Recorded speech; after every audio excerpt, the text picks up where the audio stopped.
Olá, pessoal, bem-vindos a mais um webinar no Embarcados. Vamos lá. Estamos ao vivo para todo o Brasil. Hoje nós vamos falar sobre inteligência artificial na Borda, uma introdução ao microcontrolador para AI MAXIM 78000 com acelerador dedicado para CNN, redes neurais convolucionais. Nós já tratamos desse tema aqui no Embarcados, nos webinars do Embarcados, e hoje vai ser uma tarde muito especial. Nós vamos tratar sobre o MAXIM 78000, né, que é uma nova geração de microcontroladores para inteligência artificial da MAXIM INTEGRATED, com um acelerador dedicado para a CNN e ganhador de diversos prêmios mundiais de inteligência artificial e machine learning embedded. Foi desenvolvido para permitir que as soluções de redes neurais sejam executadas na borda com baixíssimo consumo de energia. Agora até os dispositivos pequenos e com restrição de consumo de energia podem ver e ouvir. Serão apresentados também as ferramentas para o desenvolvimento de aplicações e vários exemplos de uso da tecnologia. Nós vamos também explorar algumas aplicações durante esse webinar. Para isso, convidamos duas pessoas, dois profissionais de bastante experiência para vir conversar com vocês aqui hoje, tá? Esse webinar aqui tem um apoio da Mouse Electronics e são os webinars especiais que nós estamos fazendo com os parceiros da Mauser, né, para trazer informação para ajudar vocês nos seus projetos. A primeira pessoa que eu vou chamar aqui, o primeiro profissional, é o André Trabucci. Ele é engenheiro de aplicação sênior da Tradecomp. Eu vou chamá-lo para entrar na sala e dar boa tarde para vocês. Olá, André, tudo bem? Vamos lá, André. Abre Olá, o microfone. Olá, Thiago. Boa tarde a todos. Meu nome é André Trabucci, eu sou engenheiro de aplicações na Tradecomp. É uma satisfação muito grande estar aqui com vocês hoje. Gostaria de agradecer ao portal Embarcados, ao Thiago e equipe, pela oportunidade de estar apresentando esse webinar. Também agradecer a Mauser pelo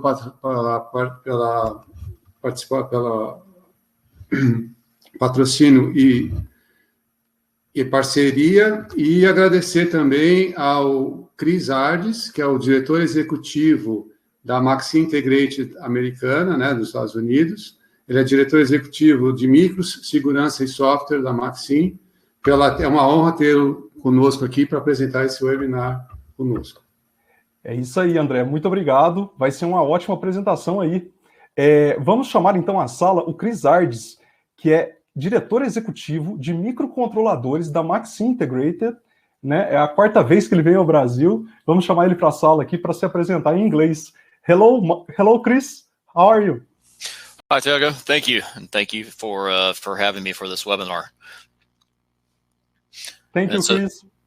Yeah, just a real quick introduction. I'm based in Dallas with MAXIM Integrated. Been here for 24 years, first as software engineer, and now I lead the microcontroller group at MAXIM that includes the AI microcontroller, the MAX 78000. Thanks, Kris. Pessoal, como vocês viram, vai ser um webinar em português e inglês. Deixa eu explicar a dinâmica para vocês. Começa apresentando o André. O André vai trazer as aplicações, tá? E depois o Kris vem falar especificamente do MAXIM 78000, tá bom? Vamos lá, André? Ok, Thiago, vamos lá. Tá joia. Então, pessoal, mais uma vez, obrigado pela participação. Então, o objetivo desse webinar é falar um pouco de inteligência artificial na borda e falar também do microcontrolador da MAXIM Integrated, o MAXIM 78000, que tem um acelerador dedicado para redes convolucionais neurais, né? Então, a agenda desse webinar é a seguinte, né? Vou fazer uma breve introdução da Tradecomp e da MAXIM, seguida de falar um pouco da inteligência artificial na borda e finalizando com a apresentação de 78000, ok?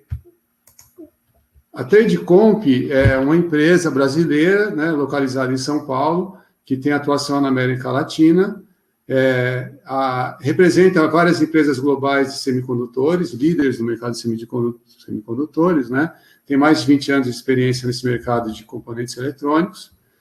Ela tem um departamento de engenharia de aplicação, da qual eu faço parte, né? Eu trabalho há mais de 15 anos nessa área, e tem uma área também de Customer Service, para atender aí os clientes, distribuidores, e a Tradecomp atua com os distribuidores autorizados. Aqui, só se vocês terem uma visão dos fabricantes que a Tradecomp representa no Brasil, na América do Sul, a MAXIM INTEGRATED, a AMD com os processadores embarcados, os processadores embedded, né? Aí nós temos as linhas de displays de Tiama, de memórias Swissbit, LEDs e sensores óticos da Lightion, passivos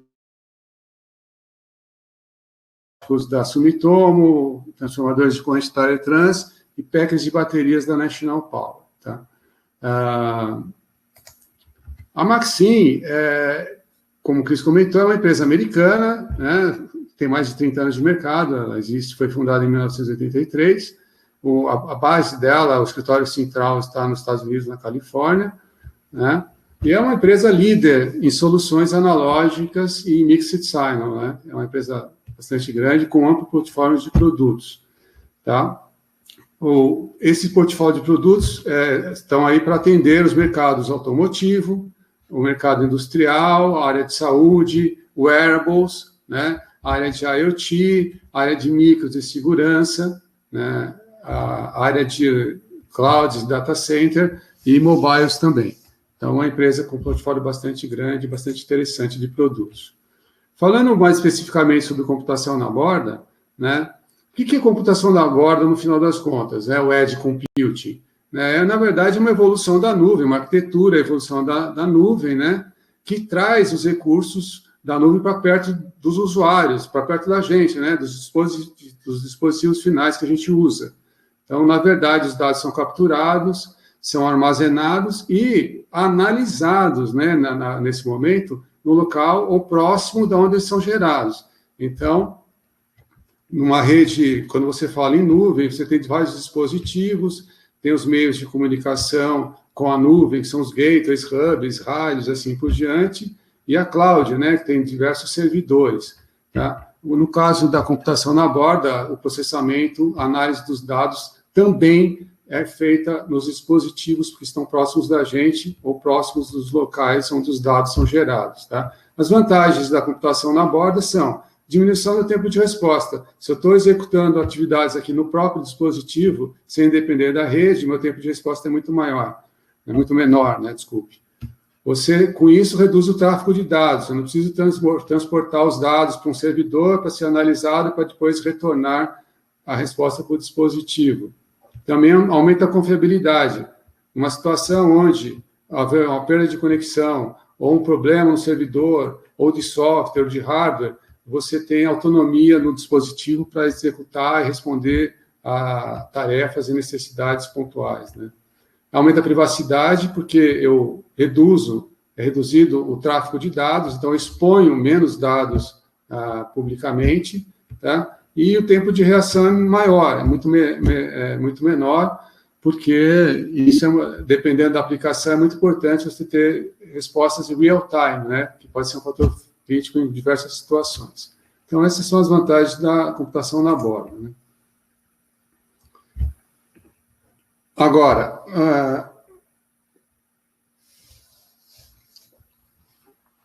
com a inteligência artificial, né, com o uso da inteligência artificial na borda, os dispositivos podem ver e ouvir agora, certo?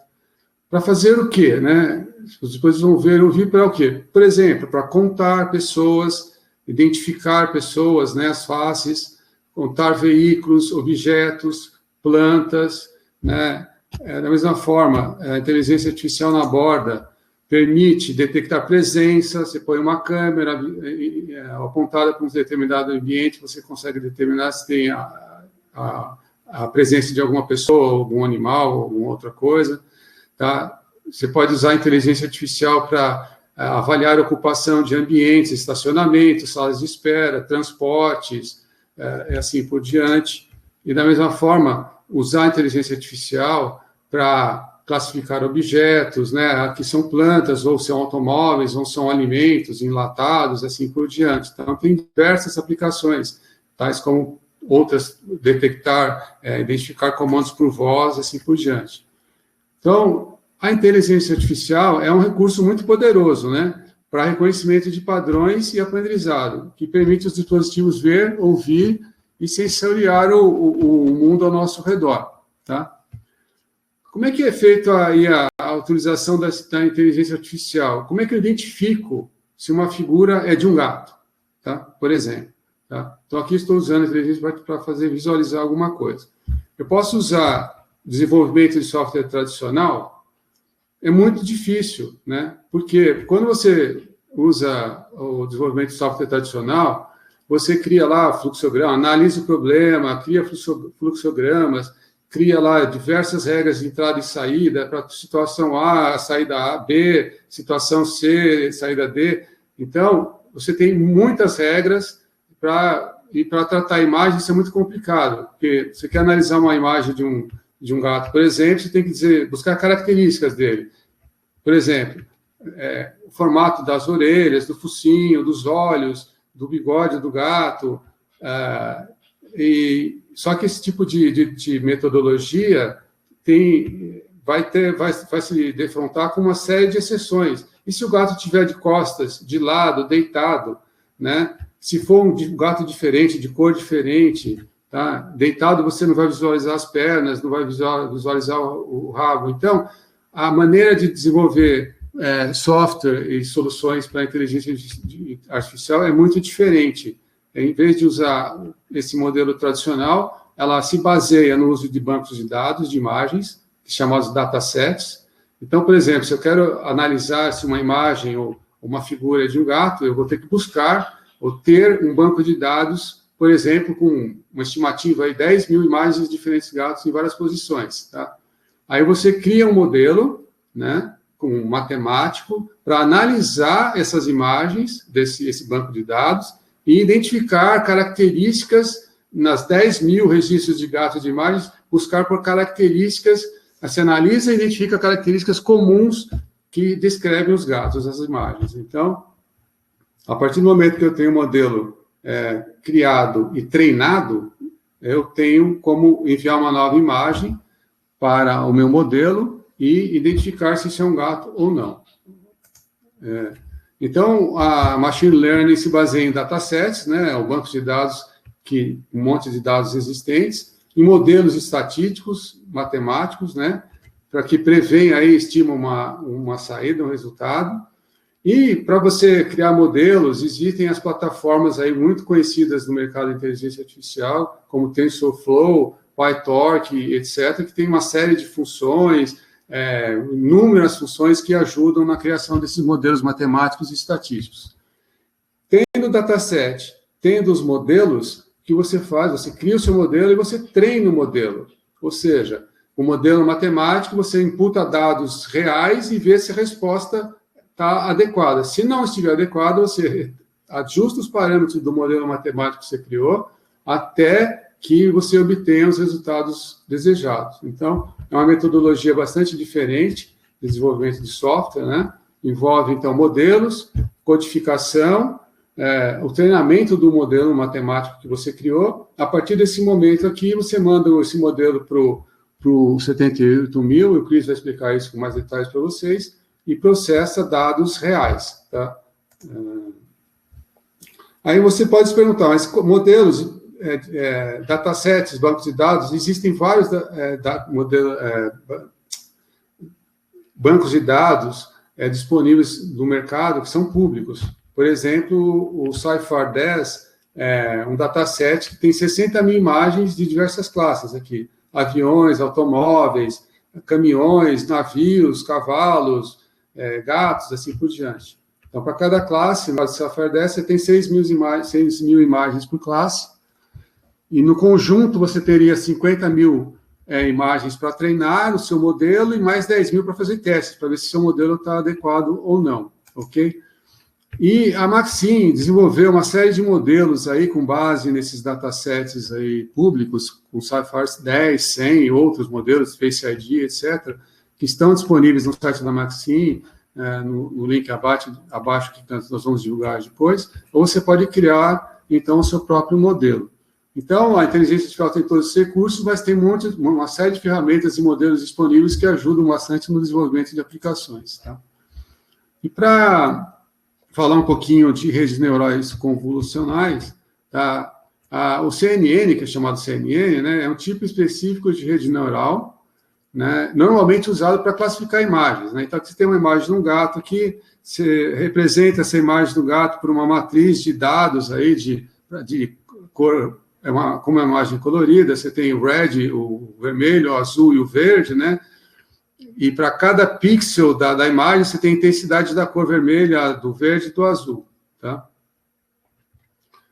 Então, uma rede convolucional, ela inclui uma etapa chamada de extração de características, né? E seguida da rede neural em si.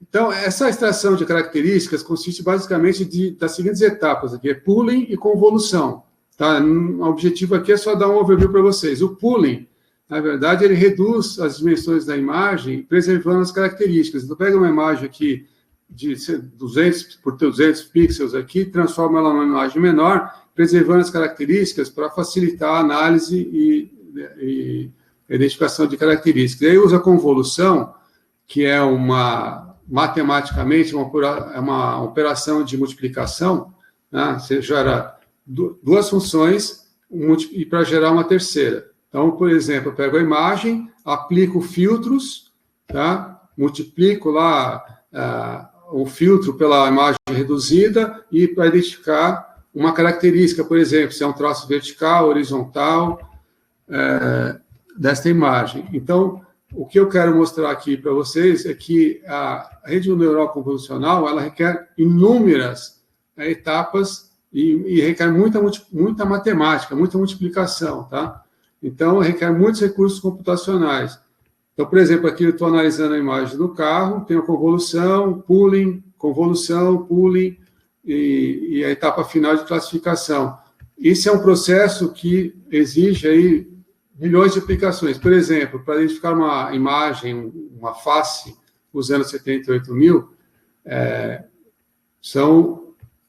foram usadas, por exemplo, 55 milhões de operações de multiplicação e acumulação para ter um resultado da análise dessa imagem. O fantástico do 78.000 é que ele consegue fazer isso de uma forma muito rápida, né? Ele consegue executar essas instruções todas, essa análise de imagem numa rede convolucional, neste caso aqui, em 13, quase 14 milissegundos, usando o mínimo de energia, tá?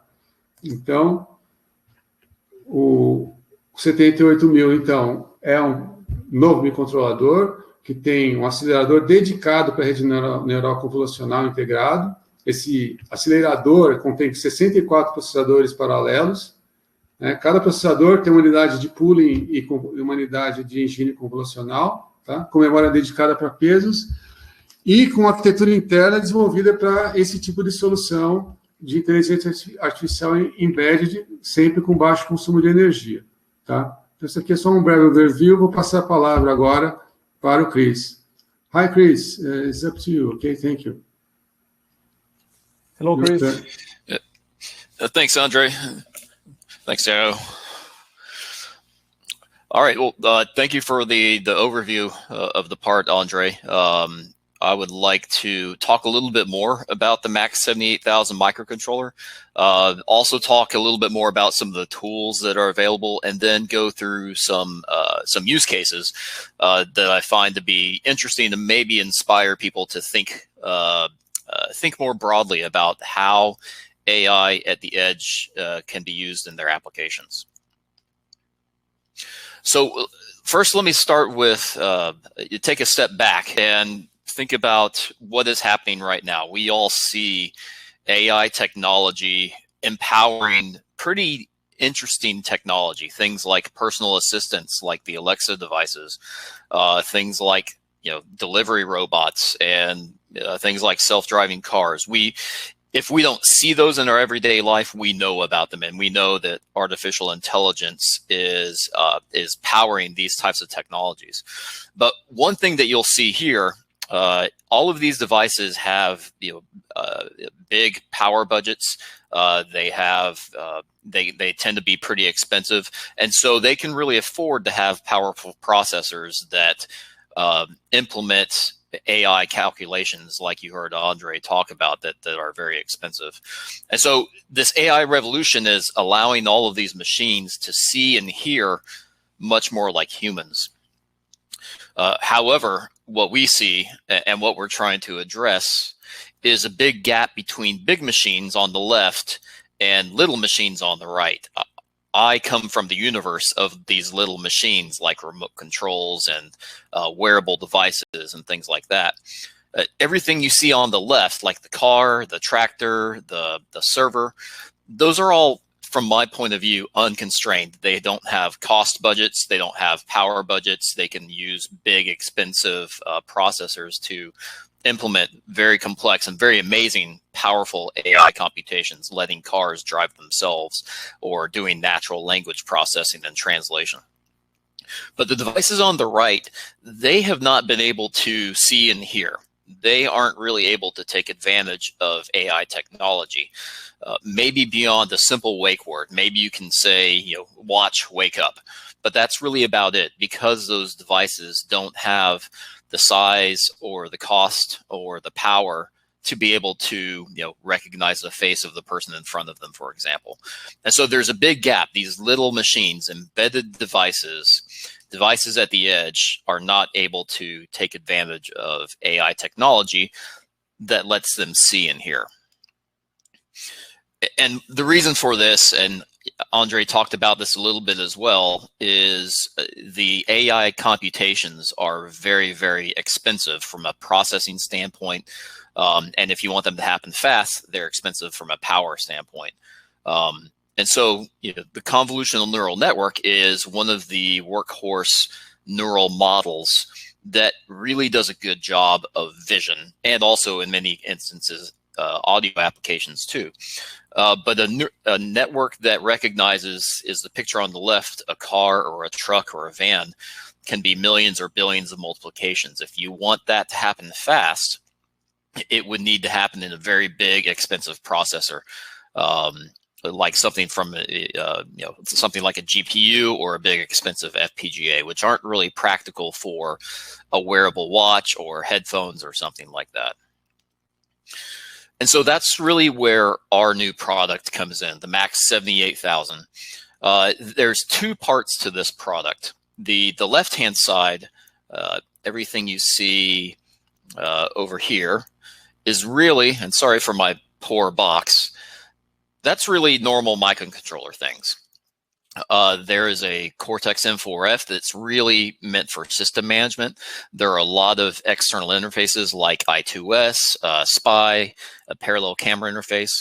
But really the job of the block diagram on the left, the microcontrollers and the interfaces, is to get data from the outside world to the CNN accelerator as quickly as can be done. And so the block on the right, this is really the special part of this chip. This is a custom-built neural network accelerator. It's really a large state machine, a very modular state machine that can execute a convolutional neural network calculation or an AI inference in very quick time at very low energy. The way we implement this is we managed to minimize the amount of data movement and data accesses, memory accesses during those computations. We found that that's where most of the energy goes. When you think about a convolutional neural network, it's millions or billions of multiplies. When you think about a multiply, it is 2 memory fetches to get A and B, and then you multiply A and B together, and then 1 more memory access to store the result. So there's 3 memory operations theoretically per multiplication. And so if you can minimize the energy that's spent during those memory fetches, during that data movement, you can actually minimize the amount of energy consumed by an AI inference. So that's really the innovation in this device, is having this very low energy, completely automatic CNN accelerator. Once it is set up And once the data is loaded, it runs on its own, runs very quickly, and returns an answer to you. So let me talk a little bit about what the performance of this device looks like. What we have here are some real benchmarks comparing the MAX 78,000 with a couple different microcontrollers. So the first product is the MAX 78,000 that has our custom CNN accelerator running at 50 megahertz. The middle product is one of our own Cortex-M4F that is designed into many wearable devices. And it's very low power. That's why it's popular in wearables. It also has very big memory. It has 3 megabytes of flash and 1 megabyte of SRAM, so it can fit pretty complex networks inside. And then the last device is a Cortex-M7. Because Maxim doesn't have a Cortex-M7 on the line card, we've picked this device from ST. And you can see it runs about twice as fast as our Cortex-M4. What you see in the two colors there, the teal or bluish color is the keyword spotter, which is an audio example where we listen for 20 spoken words. And then the yellow example is a Face ID demo. There's videos of both of these demos online. And so you can see how many multiplies are involved there, and you can see the amount of time each of these computations takes. You can see that the MAX 78,000 consumes 2 milliseconds and only 140 microjoules for keyword spotting, and it's significantly more for both our Cortex-M4F microcontroller and the ST Cortex-M7 microcontroller. You can see it's even more pronounced on the Face ID. We can do a Face ID operation in 14 milliseconds, which you can't even notice, whereas the other devices take 1 or 2 seconds almost to do the same operation. So not only are we much lower energy, we are very real time with the answer. You will notice a 714 millisecond delay if you walk up to a camera. You will not notice a 14 millisecond delay when you walk up to a camera if it's trying to identify you. And so just a little bit more to put it in perspective, what we believe the MAX 78,000 has done is really make the inference energy, the energy involved in an AI computation, irrelevant for the edge. Before today, devices typically would have to use a Cortex-M4 or M7 or some kind of microcontroller like that to have battery-powered AI happen. And this is a to-scale representation of an AI computation running on a standard microcontroller, and you can see all of this energy spent on the AI inference. And then on the right, you see what the same computation looks like on the MAX 78,000. So you can see that before, the AI computation consumed almost all of the energy required. After, with the MAX 78,000, it actually consumes a much smaller portion of the total energy. In fact, we spend more energy getting audio data from an external codec or getting a picture from a camera than we do on the AI computation. We've also done some things to try to minimize the energy consumed in data manipulation, which helps a little bit, but you can see the biggest improvements are in making that CNN execution, that AI computation, extremely low energy.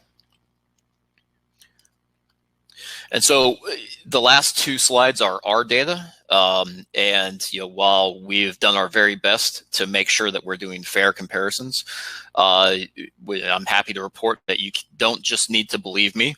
There's actually a professor at ETH in Zurich who has done some pretty good benchmarking. He presented his results at the Tiny ML European Symposium about 2 or 3 weeks ago.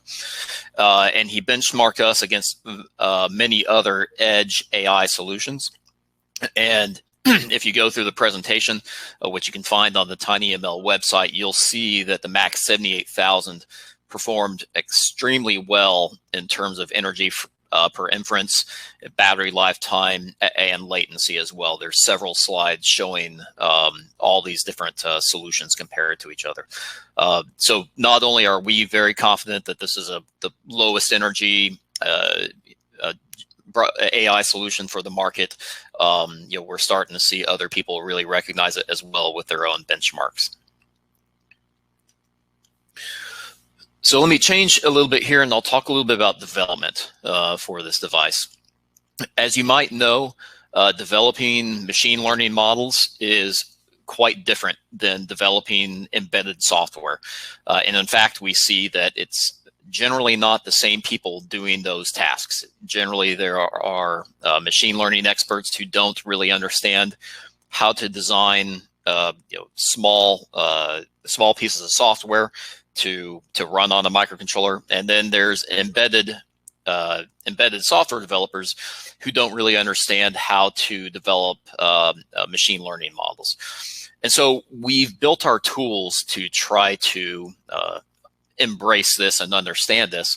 So there's really kind of two tool flows here that are joined together, but we support traditional machine learning tools like TensorFlow and PyTorch. So the training and development of the machine learning network should be familiar to anyone who has some experience with machine learning. We also support some additional things like quantization-aware training. Our device can run more complex networks or run lower energy networks by using 1, 2, or 4-bit weights instead of just 8-bit weights. And so we provide some tooling support for customers who want to retrain portions of their network to run with 1, 2, or 4-bit weights.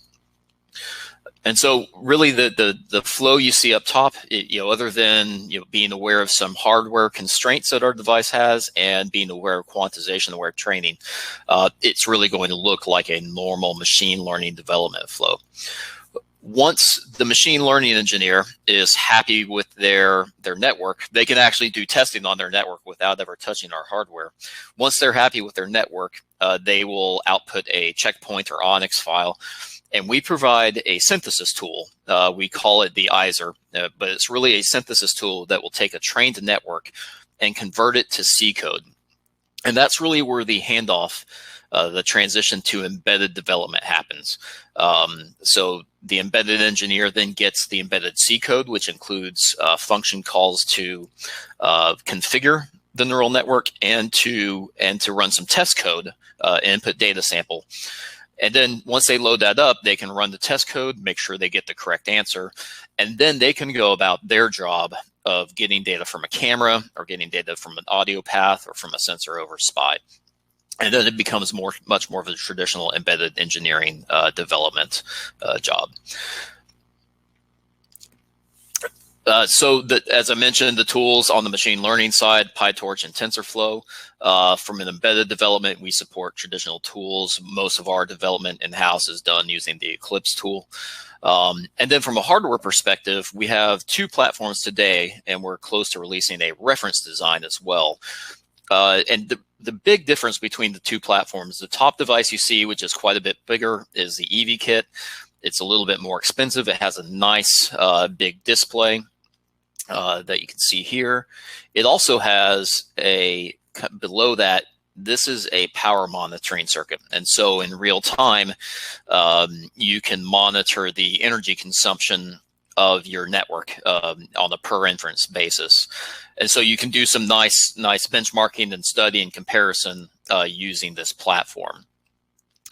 However, it is a little bit more expensive. So the board you see on the bottom here is the MAX 78000 Feather board, which sells for much cheaper. However, it has a lot of the same components, just packed into a smaller space. It still has a camera. It still has an audio path. And you get exposure to common peripherals like SPI and I2C if you want to try to bring in other sensor data. And so that's a really good platform for demonstration. If you need to demonstrate to your boss or to somebody in marketing that you can have a small AI solution, the Featherboard is a very good solution for that. It's easy for somebody to understand that AI can be small. With the EV kit, it's a little bit tougher to understand because the board is larger. But both are available. The EV kit gives access to all the peripherals, everything on the chip. The 78000 Featherboard, you get access to fewer of the peripherals, but it's still good for a proof of concept. Now, doing the development is much more than just downloading PyTorch and Eclipse and getting one of these boards. We realize that this is a very complex device, and in particular, the AI technology is very complex. That machine learning is complex, especially when you mix it with embedded systems constraints. And so we have a considerable amount of documentation, tools, pointers to knowledge, videos, things like that on our GitHub site, the github.com/MaximIntegratedAI. In fact, there's so much information here that it can be a little bit overwhelming to just get started. And so we actually did a 2-hour webinar to introduce people to going through the documentation, how to get going with examples, how to rebuild examples from scratch that are provided in our toolkit. And so you can go to the GitHub site, go to documentation, go to learning, and you'll see lots of videos, but these two here are pretty instructive on getting started. You'll see lots of other videos with demonstrations, lots of other videos that talk about the device as well. We understand that not all customers will have good machine learning expertise, and so we are trying to bring on board more and more AI design partners. And so if you need assistance with anything in the AI development flow, even from data collection to a data collection strategy, to generating models, to training those models, to maximizing performance, we're trying to find partners to help fill those gaps. We have 2 partners today. They both have videos on the Maxim website and on YouTube showing a demonstration of their work with the Max 78,000, and they're both available for hire to help with machine learning projects. So AIZip and Zalient. AIZip is located in the U.S. and Zalient is located in Australia and the U.S. And we are working on adding more partners as we go. We will maintain those partners on a Maxim webpage where we list the various partners that we're working with. So next, let me talk about some embedded AI use cases. I think we're all very familiar with self-driving cars. We're all very familiar with Alexa translating what we say into our intent. We've probably all used something like Google Translate, which has artificial intelligence happening in the background. But it's not always easy to think about use cases for embedded devices. And in fact, we know that many use cases haven't even been thought of yet. This is actually one of the most exciting parts of my job, is learning about use cases and thinking about use cases. And then you learn about a new use case, and then you think about 5 more that are related.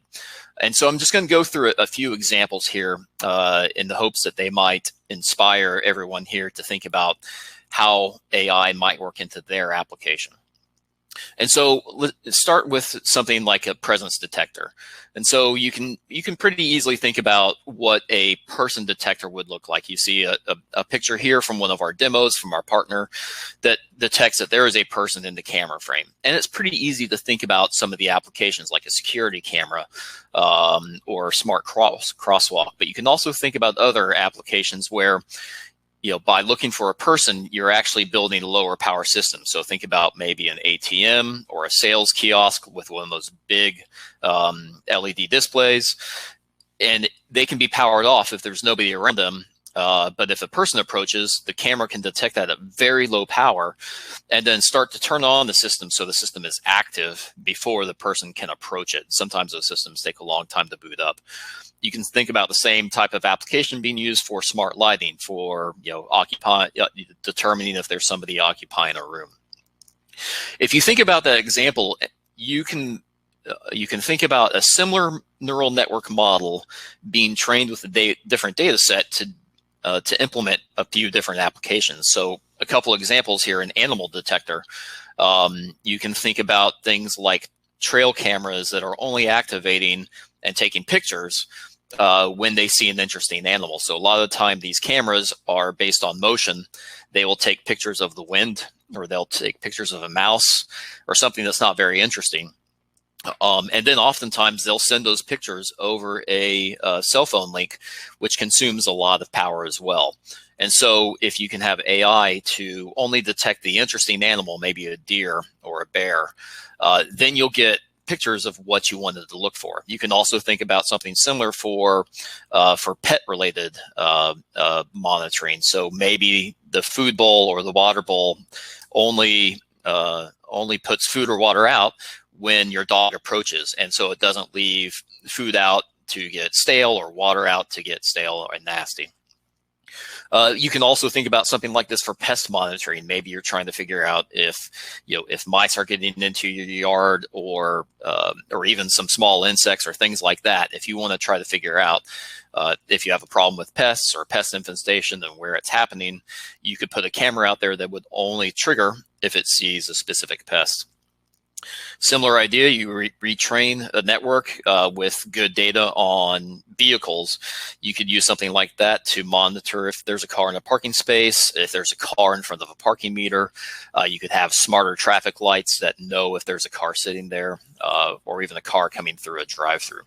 So you can see that from the first example, there's many applications where a simple person detector could be useful, but then there's lots of other different use cases that are very closely related to those examples and can be used in many other applications. So another example, counting. Let's start off again with people and people counting. So again, we can think about occupancy sensors. Maybe if you have 5 people in a small room, you want to turn up the air conditioning to make it more comfortable. Maybe you have a retail store and you're trying to understand the size of the crowd you have at various times of the day. Or maybe you're trying to make people pay based on how many people go through a turnstile. You're trying to ticket people. You're trying to implement a toll system based on how many people go through a gate. And so people counting can be useful for applications like that. But then you can think about counting other things. You can think about counting cars for traffic monitoring, for monitoring the depth of a line or a queue at a drive-through, or even things like monitoring for trucks in the fast lane. You could also think about things like inventory management to monitor how much goods are on the shelves of the grocery store or in a warehouse, or if you're thinking about something cold like in a freezer or in a refrigerator, how long has that milk been sitting on the shelf? If it's too long, maybe you want to recycle it and get fresher milk on the shelf before somebody buys the old milk. So a few more examples here, just to kind of make sure everybody's thinking broadly about the technology. Think about a personal assistant using large vocabulary. Today, most of these assistants, they're only trained for a keyword. So you say the magic word, you say something to Alexa, or you say something to the Apple one. I don't want to say the word so that your devices don't activate. But you can imagine a device like that actually using a much larger vocabulary. Maybe you want to, today these devices, if you ask them to turn the lights on or off, they actually go to the cloud, they go to the internet to process the rest of that command and then send the command back to your house. And so you notice a delay between when you ask the personal assistant to turn the lights out and when the lights actually turn out. If you could push common commands down to the edge to be handled and be handled very quickly, you could have things like customized shortcuts. You could have those lights turn off in milliseconds instead of seconds. So you could have common commands that happen without having to access the internet.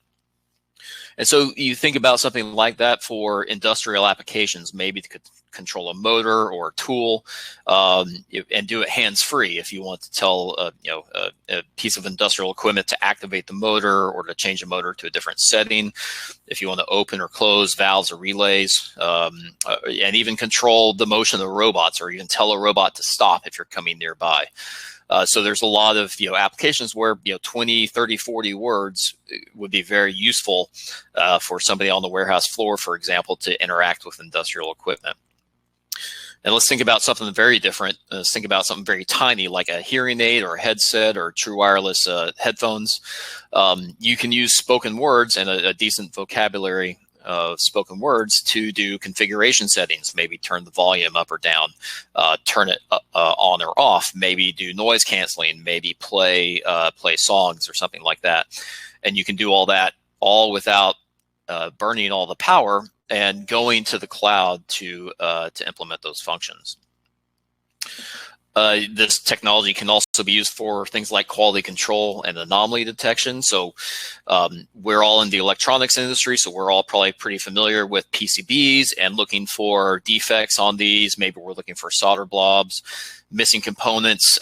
We've probably all seen PCBs where the resistors or capacitors are standing up instead of laying down. And so, you could use vision technology to actually look for defects at very high speed on these boards, or make sure that components are aligned properly. You think about some similar ideas, things like packaging, making sure that, for example, there's only one pill put in each slot in one of these blister packs, or making sure that when you're stuffing a box that you've used the proper seal, the box is closed properly. Things like that. And then, you can think about anomaly detection when things have gone wrong. So when a 3D printer goes crazy, it creates this kind of spaghetti mess you see here on the right. What if AI could detect that problem before you've actually burned lots and lots of your printing material on this waste? Or you could listen for things like broken sound or abnormal sounds, maybe broken glass, maybe liquid in a box. If you're on the warehouse floor and you have a robot moving the box and you hear broken glass, it's probably a bad thing, and you could stop that box from being shipped before you ship glass or something leaking to a customer. And then last example I'll go through, object classification and detection. I've shown an example here of basically a vehicle classification, although it's also identifying the dog. You can imagine something like this for safety cameras that detect common objects you find on the street. Maybe you're trying to allow a bicycle to activate a smart traffic light or something like that. But you can also use classification for things like item sorting. Maybe it's coins like you see in the picture. Maybe it's tools that commonly get mixed together like screws and nails and washers. Or maybe it's pills. Lots of people have to take many pills in a day or over the course of the week. Pills, some technology like this could be used to sort them and help people manage what they have to take more easily. And then yield improvement. The example here is a little bit funny, but you can think about it for other applications as well. Oftentimes these beans, pinto beans, are shipped with rocks inside and so it's very common for people to put all the pinto beans on the table and take the rocks out before they cook them. You could use AI technology to do that sorting before this ever happens to the customer. You could think about the same type of technology being used to detect debris in maybe a crop field like wheat or something like that. Maybe something got put into that crop, and you could look for it before you actually ship it to a customer. And so I'll stop there. That's a few examples that hopefully inspire everyone about where you can use technology like this. It's really an empowering idea that you can implement AI technology at the edge with very low power, very low latency, very small size. And so really the question is, what can you do if you can make embedded devices, edge devices, see and hear? And I think we're all in for a very exciting few years as we see what AI technology can do when you really eliminate the energy required for it. And so with that, I'd like to say obrigado to everyone, and I think we'll open it for questions. Obrigado, Kris. Thanks for the inspiring presentation full of technical details related to the MAXIM 70,000. I hope the audience could learn and improve their knowledge on the device to apply on their embedded projects. Thanks again, Kris. Absolutely. Thank you for the invitation. Let me ask André. André, vem para a sala. Oi, Thiago, tudo bem? Thanks, André. Obrigado, André, pela apresentação inspiradora aí e que ajudou o pessoal aí com seus projetos. Ok. Obrigado. Agradeço a você, muito obrigado a você também, a todo mundo, a todos os participantes. Thanks. Let's go to the Q&A, so please keep the answer short, then we can cover some questions, okay? André and Kris. So okay, sure. Let's go. Let's start here. We have a few questions. So the first one is about hardware. Let me say, João asked the following: is it possible to make PCB layout using MAX 70,000 using only 4 layers, Kris? I don't have the answer at the top of my head. I believe it should be. I think our 78,000 feather is probably 4 layers, but I don't know the answer off the top of my head. Okay, thank you, Kris. Let's go to the. I'm sorry, real quick, Thiago.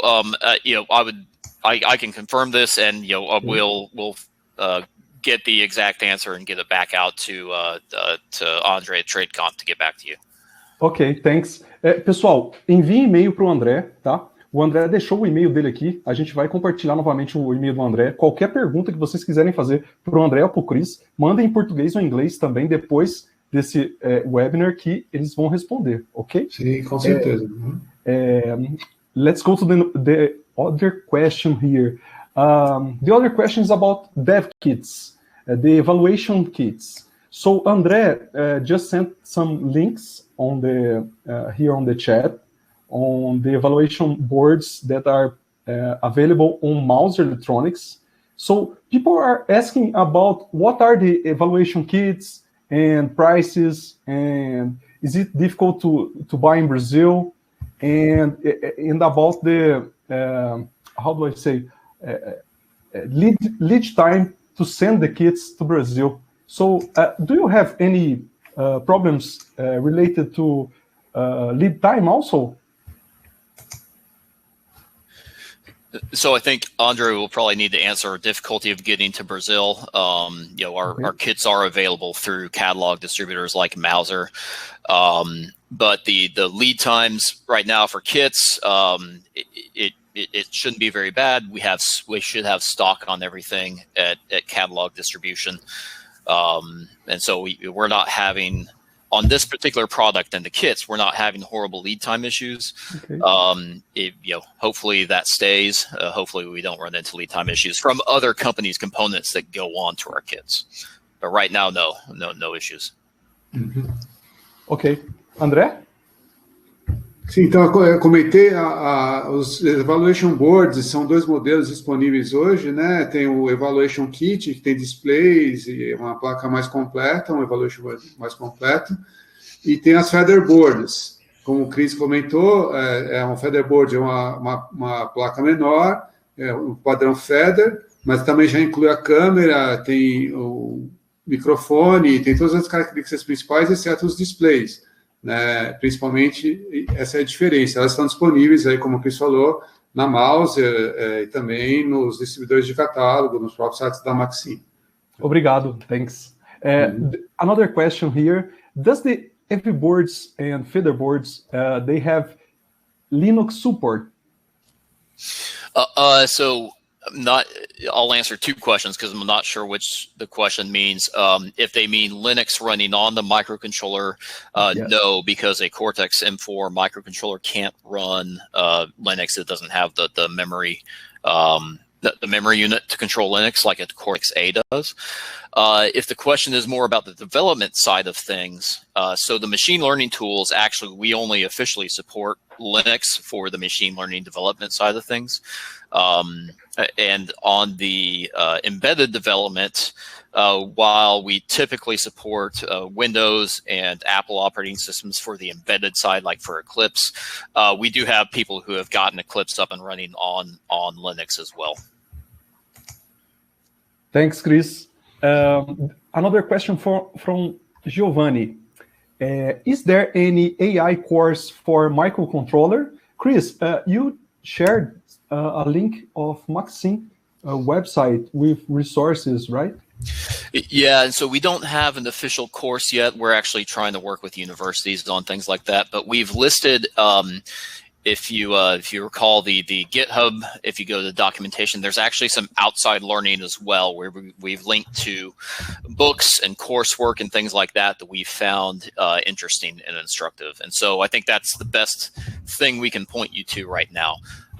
Machine learning on a microcontroller is a relatively new thing. I'd encourage people to look at what the TinyML group is doing. It's really focused on doing machine learning at the edge, and so there's probably some other things that you can learn there as well. Thanks, Kris. Eu vou compartilhar o link agora, onde tem a documentação da MAXIM, que tem as informações que o Kris comentou agora, tá bom? Thanks, André. Pessoal, acessem o GitHub que foi compartilhado, esse GitHub que o André deixou aí. So this is the GitHub link that Kris just mentioned. So another question from Felipe. Are the computations performed using FP32? No, so we support 1, 2, 4, and 8-bit weights. And okay. what we found is that the conversion from 32 to 8-bit weights can often be done naively without losing very much performance. But you can also quantize for those in your training as well to get good performance.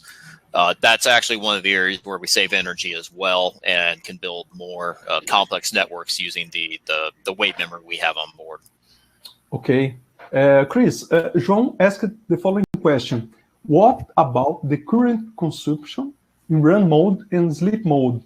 André just sent here an application note saying that the developing power optimized applications on MAX 70,000, that he said that on this application note, you have some tips about how to optimize the consumption. Is it right? Yeah, that's correct. There's a very good application note that goes through balancing all of the low power modes on the part. Because when you do run an AI computation, it instantaneously consumes a larger amount of current, but it happens so quickly that the energy consumption remains very, very low. But that app note will help people understand all of the components of energy. Okay. Thanks, Kris. So Cesar has a question here. The question is the following: What is the image resolution considering the Face ID benchmark for the MAX 70,000? Is it 120K bytes RAM? Does not seem to be large enough for buffering images. That's correct. So the demo that we run, the Face ID demo that hopefully you've seen and you're referring to, I believe it's half-quarter VGA. So think about eighth of VGA. We can, however, process a VGA image on this device using the streaming mode. I didn't really talk about streaming mode in this presentation, but you're able to build a network where you process the first few convolutional rows and then start to bring in more image data. And so there is a way to do that. This device can get up to full VGA images. Okay, thanks, Kris. We have a Philip's question here. What are the programming languages that can be used in MAX 70,000 in order to use the models for CNN? So there's maybe two answers here. On developing and the framework for developing the models and training those is PyTorch and TensorFlow. It's not really a programming language though. So on the embedded side, we generate C code for an embedded engineer to use. And so traditionally we support C. I believe there's some C++ wrappers that could be used as well. Okay. Thanks, Kris. We have a technical question here from Rafael and João. So they ask for the support for RTOS like Zephyr Project, Nutx, or Embed. And also, João asked about RTOS, yes, or free RTOS. Yeah, so free RTOS is traditionally what we support on our microcontrollers. We're open to adding other ones. It's just a matter of priority. I think Zephyr seems to be getting more interest, and so it's probably next on our list to look at. But free RTOS is standard for Maxim. Okay. Thank you very much, Kris. We have a final question here because we have to respect the time. So Philippe asked about a comparison and a benchmark between some mini PC, regular mini PCs, and other boards from the market. Like Diego also asked about this question.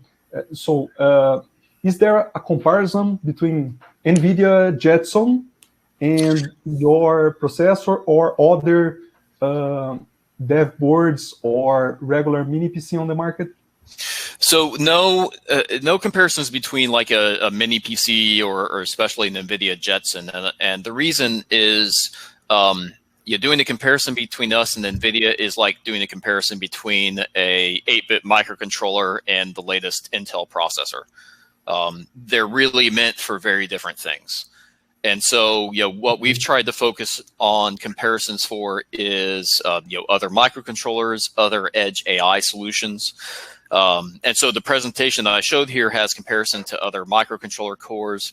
The Zurich professor's presentation also compared against some other edge AI devices. In general, I would say that, to compare between us and NVIDIA or an Intel processor, those can probably do more complex jobs, but they're significantly more expensive. They need lots of extra components. They're significantly bigger. They generate a lot more heat. And so they really are meant for something else. Those are meant for driving cars. The embedded AI solutions are meant for, much smaller jobs, recognizing the person as they're recognizing some words, things like that. Thank you, Kris. I think we have a final question here because I think it's very important. This one from Tadashi. In order to improve the application from time to time, is it possible to update model parameters on the fly on MAX 70,000, or should I synthesize a new code again? So I think there's two answers. So yes, you can. The parameters are actually stored in RAM. And so you can very easily update the model whenever you like. However, to retrain, you would need to go through the synthesis steps. So if you had 2 or 3 models that you stored locally, you could very easily switch between those. However, if you wanted to train a new model to do more things, you would have to go back and go through the synthesis step again, and then somehow do an over-the-air update to get that new network to the device. Thanks, Kris. So now, Kris, I want you to say bye to Brazil. This is your 4th time in Brazil, right? I think my 4th time in Brazil, but I've never been to Brazil without having Brazilian steak and caipirinhas. So this is very different. But yeah, I want to thank everyone for attending the webinar.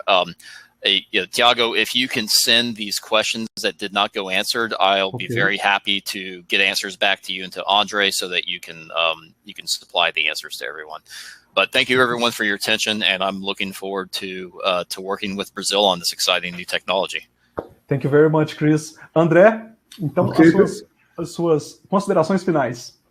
Eu agradeço muito a atenção de todos, a participação de todos vocês. Muito obrigado. Como o Tiago falou, muito obrigado também. Thank you very much, Kris, for your presentation. Thank you, Tiago. Thank you, Embarcados. Obrigado. E nós vamos responder as perguntas que não deu tempo para responder agora. Por favor, elas vão ser encaminhadas via e-mail e nós vamos responder para vocês. Tá bom? Muito obrigado pela participação. Obrigado a todos. Pessoal, esse foi um evento, um webinar especial aqui com os parceiros da Mouser Electronics, tá? Gostaria de agradecer bastante a Mouser Electronics por ter proporcionado esse espaço, né? A gente conseguir trazer o Kris e o André aqui para participar com vocês. Adoramos as perguntas, foram perguntas valiosas assim para desenvolvimento de projetos. Obrigado demais. Nos vemos no próximo webinar, tá bom? Eu vou deixar aqui o e-mail novamente, vou pedir para o André deixar um e-mail para o pessoal. André, fale seu e-mail para ficar registrado no vídeo. informe@tradecomp.com.br. Vou passar ele agora no chat também, tá bom? Isso aí, informe, sem o E, tá, no final? Sem o E, exato. @tradecomp.com.br. Fica aí, então, o canal aberto. Mandem as perguntas que não foram respondidas aqui. A gente tem que terminar por causa do horário, respeitando aqui o horário do Kris também, e do André, e de vocês também. Obrigado por virem e assistirem os eventos e webinars do Embarcados. Fiquem atentos que tem muito conteúdo para os projetos de vocês. Obrigado a todos. Obrigado, Tiago. Muito obrigado. Obrigado a todos também.